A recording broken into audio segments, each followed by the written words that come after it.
It was the ultimate expression of American industrial might, the B-17 Flying Fortress, a strategic weapon designed to fly deep into enemy territory and obliterate the heart of the Third Reich.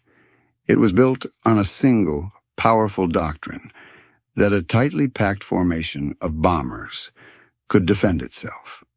But by late 1943, that doctrine was bleeding out in the skies over Germany. The unstoppable weapon was being stopped.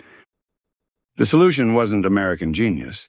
It was a British idea wrapped in an American-made machine that the U.S. Army had already ignored. The theory, on paper, was sound, almost elegant. American air power theorists believed that by arranging their heavy bombers into a formation called the combat box, they could create a self-defending battleship of the air. Each B-17 bristled with heavy machine guns, and in formation, their fields of fire would overlap, creating a bristling fortress of lead that no enemy fighter could penetrate. It was a bold, uniquely American strategy, one that promised to win the war by daylight, without the need for long-range fighter escorts that did not yet exist. But war is not fought on paper. The German Luftwaffe pilots, skilled veterans of the Battle of Britain and the Eastern Front, were not students of American theory. They were masters of aerial combat. Flying their lethal Focke-Wulf FW-190 and Messerschmitt Bf-109 fighters, they developed brutal and effective tactics. They learned to attack not from the sides, but head-on, a terrifying closing speed of 600 miles per hour, giving the American gunners less than a second to acquire and fire. They would fly through the formations, cannon and machine guns blazing, turning the elegant theory of the combat box into a chaotic, desperate fight for survival.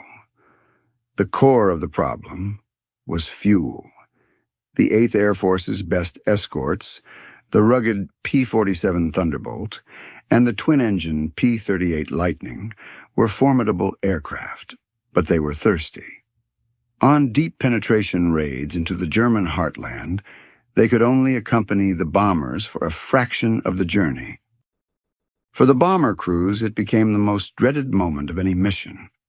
The point over enemy territory where their little friends, the escort fighters, would waggle their wings and turn for home. From that moment on, they were utterly, terrifyingly alone. This fatal flaw in strategy reached its horrific climax on October 14, 1943. The mission was a second strike against the crucial ball-bearing plants at Schweinfurt. As the force of nearly 300 B-17s crossed into Germany, the escorts turned back. Then the wolves descended. For hours, hundreds of Luftwaffe fighters attacked in relentless waves. That day, which would forever be known as Black Thursday, the 8th Air Force lost 60 bombers. Another 138 were damaged, many beyond repair. Over 600 men were lost. It was a loss rate of over 25%. Britain. Kindleberger, a brilliant and famously audacious executive, gave them a stunning counterproposal. He argued that setting up a production line for another company's design would take too long. He looked the British Commission in the eye and made a promise that bordered on insanity. His team, led by chief designer Edgar Schmood, could design a completely new, superior fighter from a blank sheet of paper and have a prototype ready in 120 days. It was an offer the British couldn't refuse. The clock started ticking. What followed was one of the most remarkable sprints in aviation history. Schmood and his team worked around the clock in a fever of creation. They incorporated the very latest in aerodynamic theory, including a revolutionary new laminar flow wing that promised to dramatically reduce drag and increase speed. Every line, every rivet was designed for performance. They met their impossible deadline. In just over 100 days, the prototype, designated NA-73X was rolled out of the hangar. It was sleek, beautiful, and looked fast even standing still. But the beautiful airframe had an Achilles heel.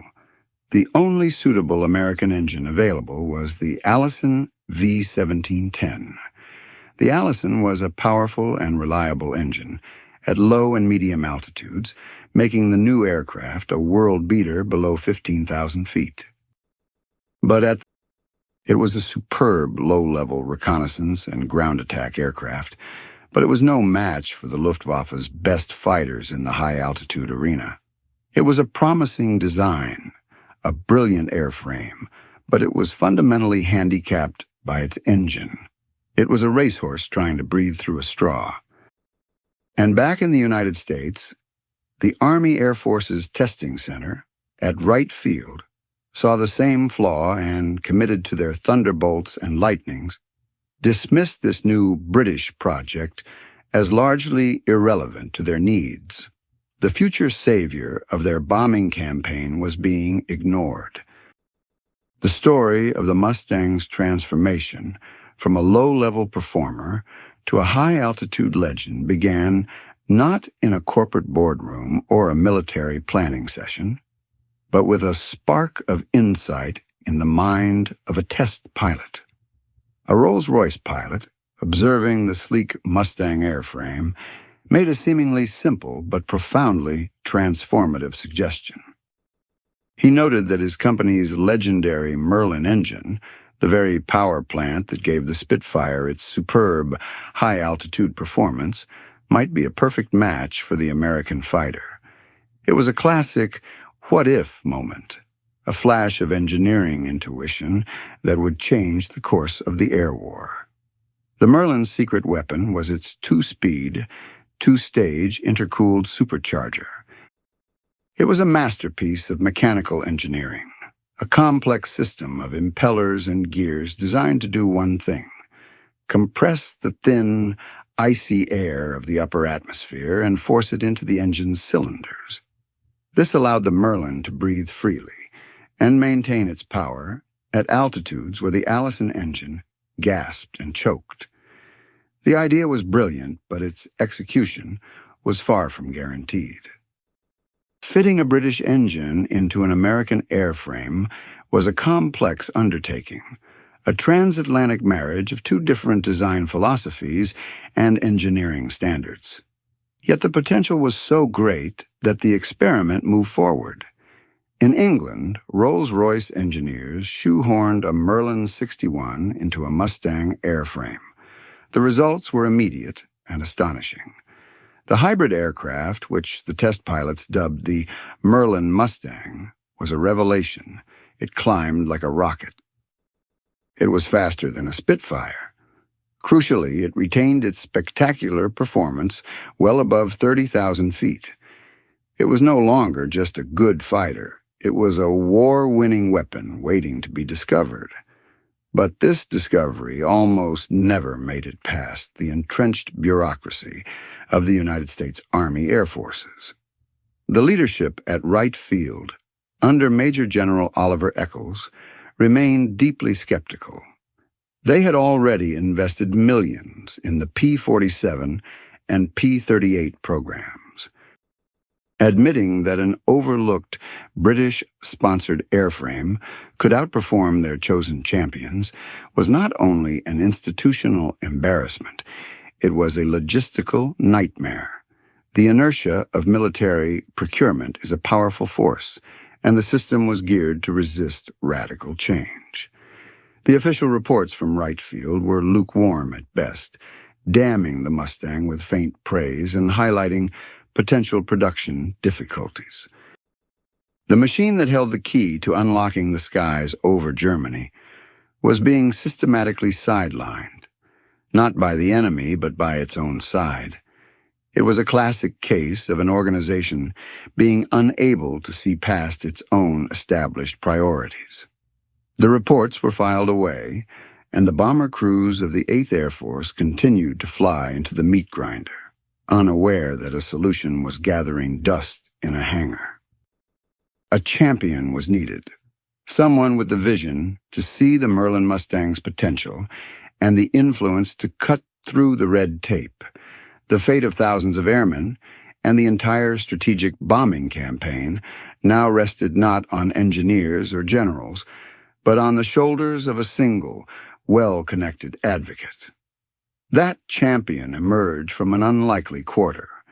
He wasn't a career military officer or a high-ranking government official. He saw with his own eyes the revolutionary performance of the Merlin Mustang, and he understood with a pilot's instinct exactly what it meant. While the bureaucrats at Wright Field saw a logistical problem, Hitchcock saw the answer to the 8th Air Force's prayers. He saw a fighter that could finally reach Berlin. Frustrated by the institutional resistance he encountered through official channels, Hitchcock decided to bypass the system entirely. He knew that a technical report, no matter how glowing, could be easily buried in a mountain of paperwork. What was needed was a direct appeal to the top. Leveraging his social connections, he drafted a detailed, passionate report and sent it not to General Arnold's headquarters, but directly to a man with the power to make things happen. Robert Lovett, the Assistant Secretary of War for Air. Lovett was a civilian, a former banker, and a man who understood results. He was less concerned with military politics and more concerned with winning the war. Hitchcock's report landed on his desk like a thunderclap. It laid out the case in stark, undeniable terms. The Merlin Mustang wasn't just another fighter, it was a strategic game-changer. It had the range, the speed, and the high-altitude performance to sweep the Luftwaffe from the path of the bombers. Hitchcock argued that to ignore this aircraft would be a catastrophic mistake, condemning thousands more airmen to their deaths. Lovett was convinced. He summoned General Arnold and the procurement chiefs. The meeting must have been a tense one. Lovett, armed with Hitchcock's data and his own formidable authority, effectively overruled the military's established procurement plans. The resistance from Wright Field was formidable, but Lovett held firm. He forced the issue, directing the Army Air Forces to immediately place a substantial order for the Merlin-powered Mustang, which would be built in the United States by Packard under license. The official order was placed in November of 1942. The bureaucratic logjam was finally broken. Production of the Packard PHAU 1650, the American version of the Merlin, began to ramp up. The North American aviation factories geared up to produce the definitive P-51 B and C models. But aircraft production takes time. For the bomber crews flying missions throughout 1943, the change came too late. They continued their lonely, terrifying journeys into the heart of the Reich, fighting and dying in a flawed strategy. They had no idea that their long-awaited savior had been delayed for over a year, not by enemy action, but by a battle fought with memos and reports in the corridors of power back home. The race was now on to get the new Mustangs built, shipped to England, and into the fight before the strategic bombing campaign collapsed entirely. The arrival of the first Merlin-powered P-51 Mustangs in England in late 1943 was not met with a sudden, war-altering thunderclap, but with the quiet hum of immense potential. For the pilots of the 8th Air Force fighter groups, accustomed to the brute force of the P-47 Thunderbolt, the Mustang was a revelation. The Thunderbolt was a heavyweight brawler, a massive aircraft built around a powerful radial engine. It could absorb tremendous punishment and dive with astonishing speed. But it drank fuel at an alarming rate. The Mustang was something else entirely. It was a thoroughbred. Pilots marveled at its responsiveness, its sleek lines, and its almost total lack of vice. But its most miraculous quality was its range. Fitted with internal fuel tanks and 2 external drop tanks, the P-51 could fly for over 7 hours. For the first time, an American fighter could take off from a base in England, fly all the way to Berlin, engage in combat, and fly all the way back. The psychological impact on both sides was immediate and profound. For the bomber crews, the sight of these slender, long-nosed fighters staying with them deep into Germany was a massive morale boost. The dreaded moment of the escorts turning back was pushed further and further into enemy territory, and soon it vanished altogether. The sky, once a lonely and hostile expanse, now held the comforting presence of their little friends. For the Luftwaffe pilots, the appearance of Mustangs over targets they had always considered safe havens was a brutal shock. The German general of fighter forces, Adolf Galland, would later write about the moment he knew the air war was lost, when he looked up from his airfield near Berlin and saw American Mustangs circling overhead.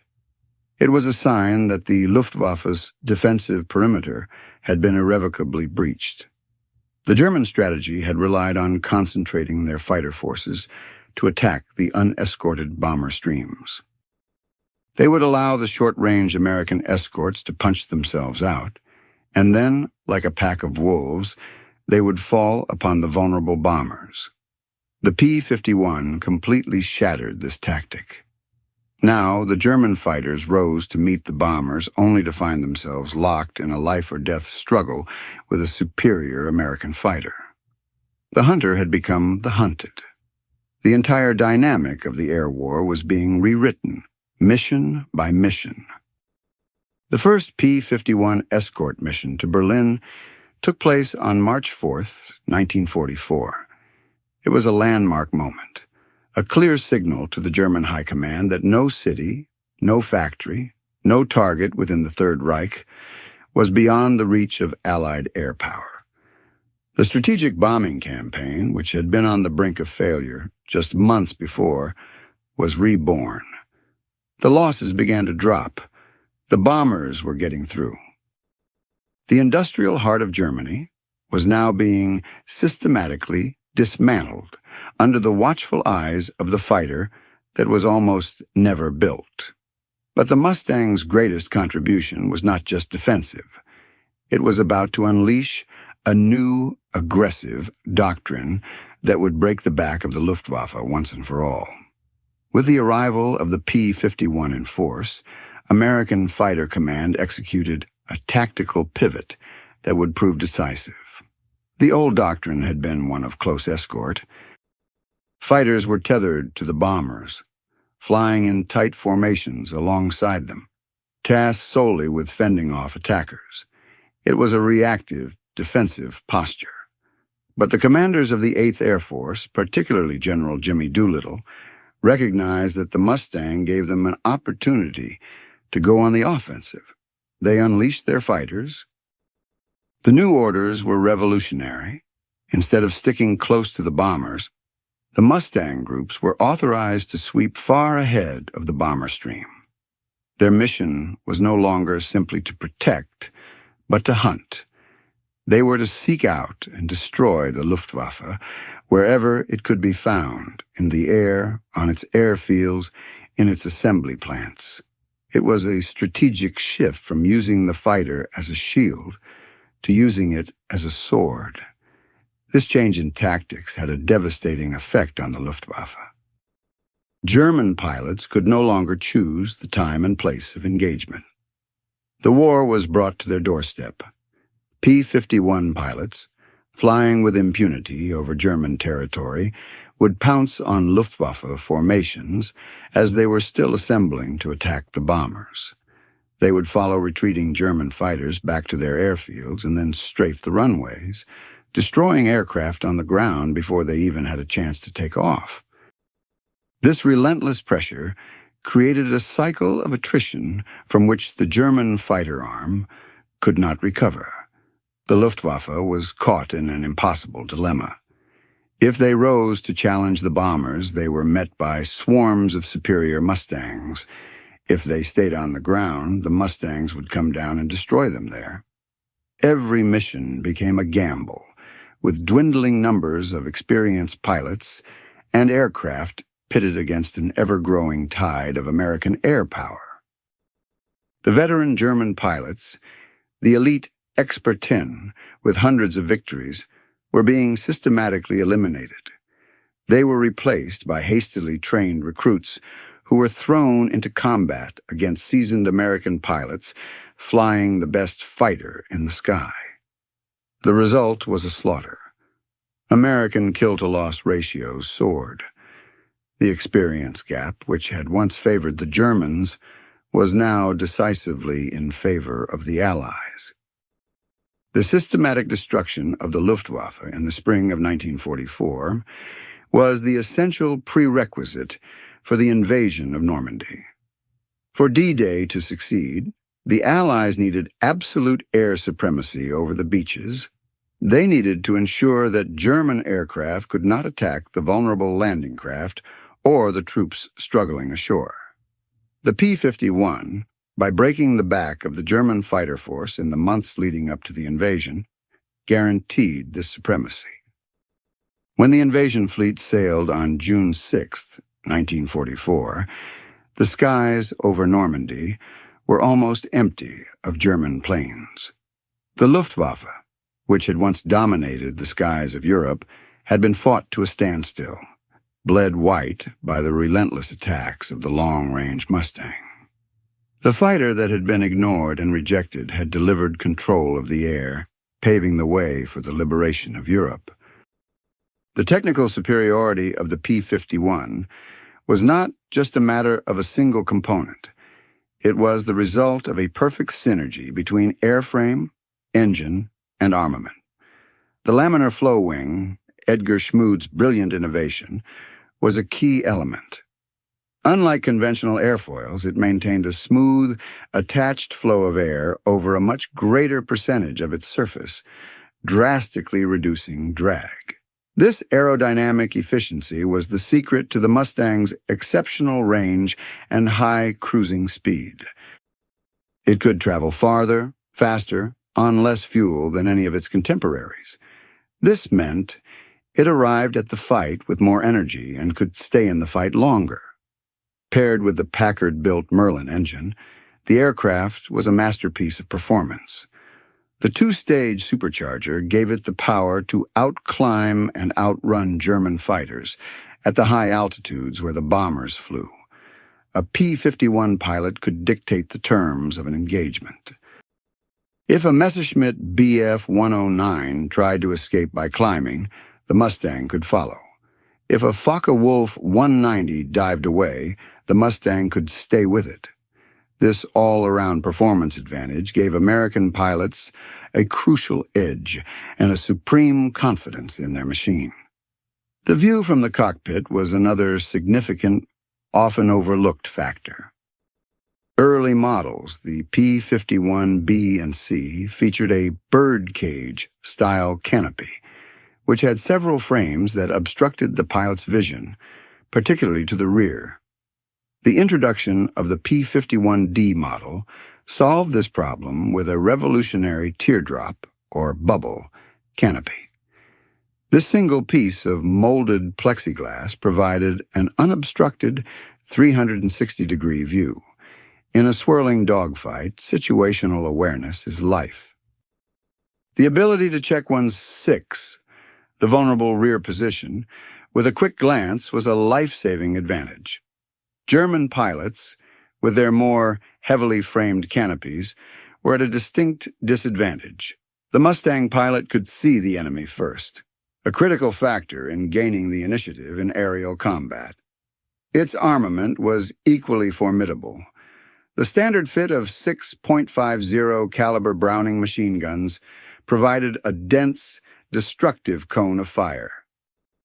While German fighters often carried heavy cannons that could destroy a bomber with a few hits, they had a slower rate of fire and limited ammunition. The Mustang's 650s could fire for a sustained period, literally sawing the wings off enemy fighters. The combination of a stable gun platform, a clear view, and overwhelming firepower made the P-51 an exceptionally deadly opponent. It was this perfect fusion of cutting-edge aerodynamics, a legendary power plant, superior visibility, and lethal armament that made the Mustang the ultimate piston engine fighter of the Second World War.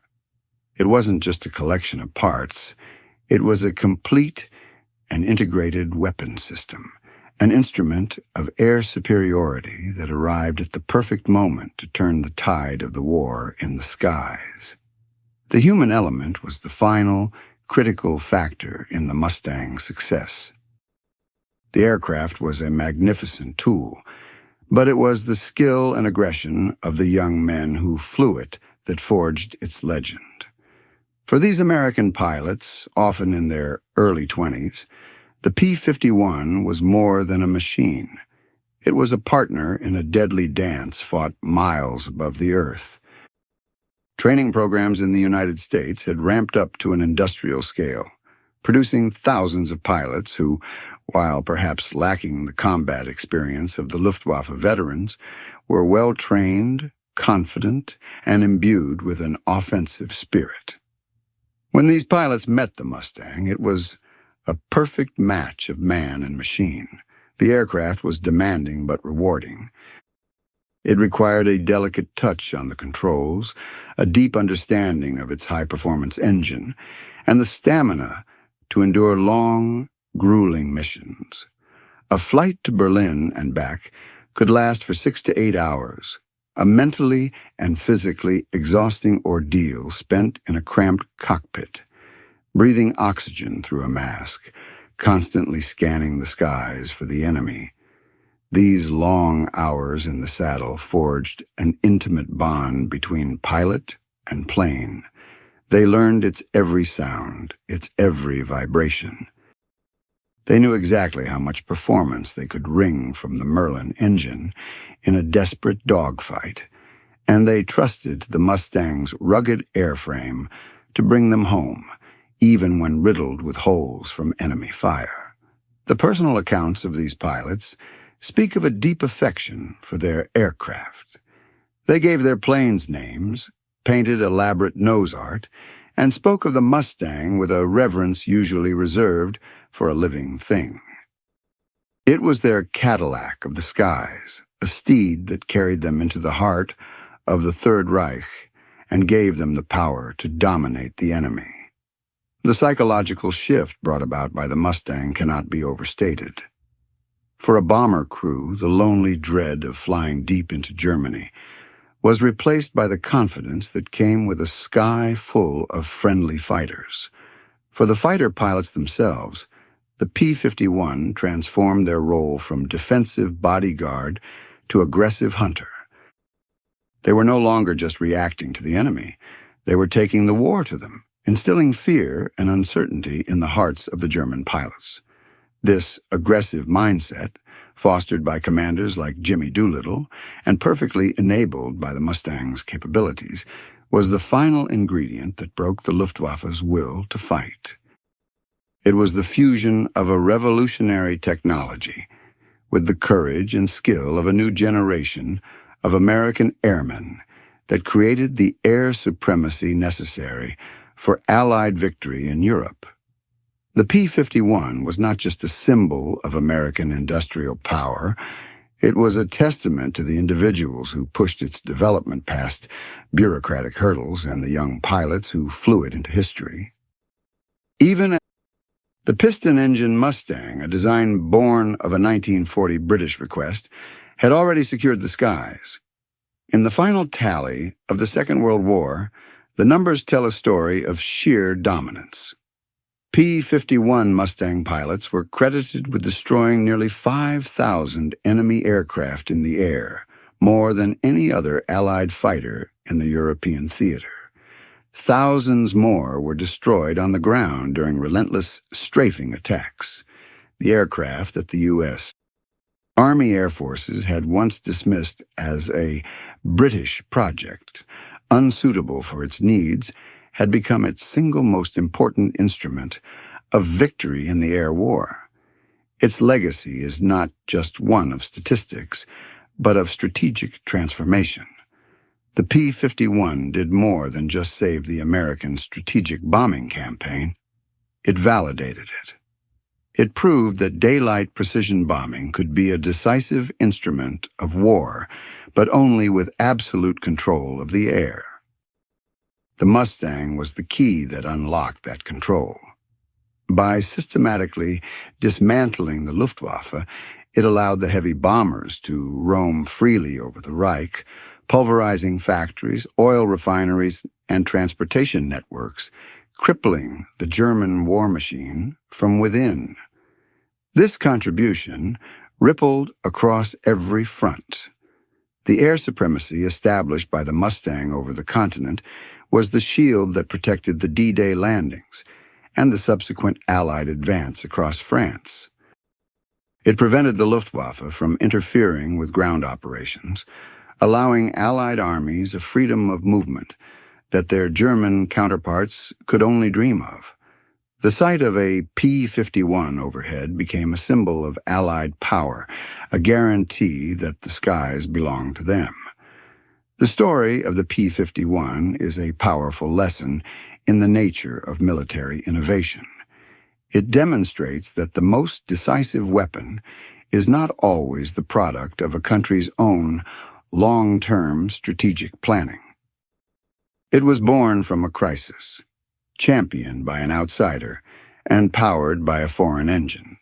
Its adoption was a victory over institutional inertia and bureaucratic resistance, a testament to the few individuals like Thomas Hitchcock who saw its potential when the establishment was blind.